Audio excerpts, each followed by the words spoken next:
हाँ देखते हैं इस क्वेश्चन को। इस क्वेश्चन में क्या है कि एक क्यूबिक पॉलिनोमियल दिया हुआ है, ठीक है, और जिसके तीनों के तीनों रूट्स क्या है, पॉजिटिव है। तो हमें क्या बताना है, लैम्डा,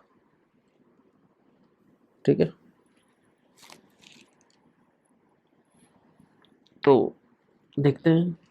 उससे पहले क्या है कि मैं एक चीज़ बता देना चाह रहा हूँ कि एक क्वेश्चन मैंने सॉल्व किया था, ठीक है, जो इसमें गड़बड़ क्या हो गई थी, ठीक है, इसमें गड़बड़ी क्या हो गई थी, इसमें गड़बड़ी हो गई थी ये कि चूंकि ये लाइव डिस्कशन था, तो लाइव डिस्कशन था, तो जो स्टूडेंट क्वेश्चन पूछ रहा था वो चैट के थ्रू पूछ रहा था। तो चैट के थ्रू पूछ रहा था, तो क्या हुआ था कि जब चैट के थ्रू वो पूछ रहा है, तो वो जो यूट्यूब पे जो भी तुम लोग देख रहे हो, उनको वो तो चैट तो दिख नहीं रहा था कि वो पूछ क्या रहा है, बस मेरा जवाब दिख रहा था। तो मेरा जवाब दिख रहा था, तो मेरे जो जवाब जो मैं बता रहा था उसको, उनको लगा कि मैं इस क्वेश्चन से रिलेटेड ही बता रहा हूँ, ठीक है। तो वो प्रॉब्लम हो गई थी, समझ रहे हो ना। तो उस वीडियो में बहुत सारी चीज़ें मिक्सड अप हो गई थी, तो बच्चे स्टूडेंट कंफ्यूज भी कर गए थे कि ऐसा कैसे, ठीक है। तो एक तो सिंपल सी बात है कि मैं वो क्लियर कर देना चाहता हूँ फिर से कि अगर कोई इक्वेशन है, क्यूबिक इक्वेशन, और उसके पास एक ही रियल रूट है, तो ऑब्वियस है बहुत सारे केस हो सकते हैं, है ना। इसमें कंफ्यूज नहीं करना है ना। तो बहुत सारे केस हो सकते हैं, ये भी हो सकता है। देखो तो इसका क्या है, एक ही रियल रूट एग्जिस्ट कर रहा है, और चूंकि ये ना इंटरसेक्ट कर रहा है ना टच कर रहा है, तो इसका मतलब क्या है ना, कि उसके बाकी जो दोनों रूट्स हैं वो कॉम्प्लेक्स कॉन्जुगेट्स हैं। इवन ऐसा भी हो सकता है, ऐसा भी हो सकता है। ये मैं कौन सा केस बना रहा हूँ, जब मेरा जो लीडिंग कोएफिशिएंट है वो पॉजिटिव है, ठीक है। तो मैं सिर्फ लीडिंग कोएफिशिएंट पॉजिटिव की बात कर रहा हूँ। और भी केसेस हो सकते हैं, अगर लीडिंग कोएफिशिएंट निगेटिव होगा, है ना, तो उसके लिए बन सकता है, ठीक है। तो वो स्टूडेंट पूछ क्या रहा था, वो पूछ रहा था कि सर स्ट्रिक्टली इंक्रीजिंग है, स्ट्रिक्टली डिक्रीजिंग है, तो सर उसके पास 100% एक रियल रूट होगा। तो मैंने उसमें बोला था कि हाँ, अगर स्ट्रिक्टली इंक्रीजिंग है, स्ट्रिक्टली डिक्रीजिंग है, तो होगा ही होगा, 100% होगा। और अगर नहीं भी होगा तो भी ऐसे भी हो जाएगा क्यूबिक पोलिनोमियल का, क्योंकि क्यूबिक पोलिनोमियल का एक तो रियल रूट निकलना ही निकलना है। तो उसको स्ट्रिक्टली इंक्रीजिंग बनाओ, डिक्रीजिंग बनाओ, तो क्या ही फ़र्क पड़ता है, कोई फ़र्क नहीं पड़ता है ना। उसका तो एक रियल रूट तो हमेशा निकलेगा ही निकलेगा। तो वही क्या हुआ कि वो इस क्वेश्चन के साथ मिक्स्ड हो गया, तो थोड़ा कन्फ्यूज़न क्रिएट हुआ, है ना। तो कन्फ्यूज़न क्रिएट करने की ज़रूरत नहीं है। अब चलो वो वीडियो है तो नहीं, तो मैं इसको यहीं पे तुम्हें एक बार एक्सप्लेन भी कर देता हूँ। इस क्वेश्चन में क्या था कि ये इक्वेशन दिया हुआ है और इसके पास एक ही रियल रूट है अल्फ़ा, तो हमें इसका एब्सोल्यूट वैल्यू बताना है।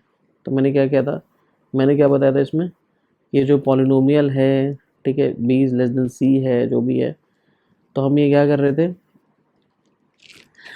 कि हम ये b और c का एडवांटेज, है ना, एडवांटेज लेना चाह रहे थे। तो यहाँ पे क्या किया हमने, -1 डाल दिया, तो -1 डाल दिया तो मुझे b माइनस सी टर्म दिख गया, तो b माइनस सी नेगेटिव है। फिर मैंने f ज़ीरो निकाला तो वो पॉजिटिव आ गया। तो इतना कंफर्म पता चला कि जो भी एक रियल रूट एग्जिस्ट कर रहा होगा, ठीक है, वो -1 और 0 के बीच में होगा।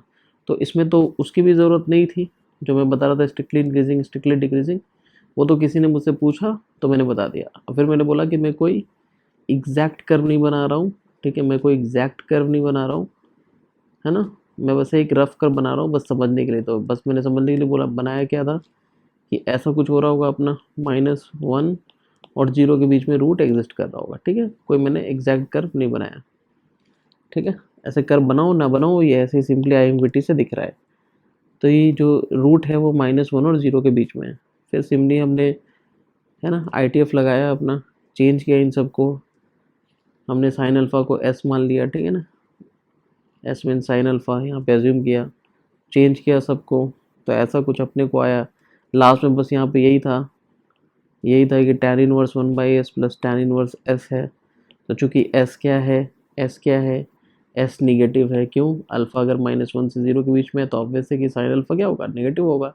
तो अगर s निगेटिव है तो tan इनवर्स ये क्या हो जाएगा, ये tan inverse x plus tan inverse y की फॉर्म में है ना। तो tan inverse 1/x plus tan inverse x, ये समझ लो ऐसा है, और x अगर निगेटिव है तो क्या हो जाएगा, -π/2 हो जाएगा, ठीक है। तो ये -π/2 हो गया। तो इसका बॉक्स क्या हो जाएगा, बॉक्स ऑफ -π इज -4।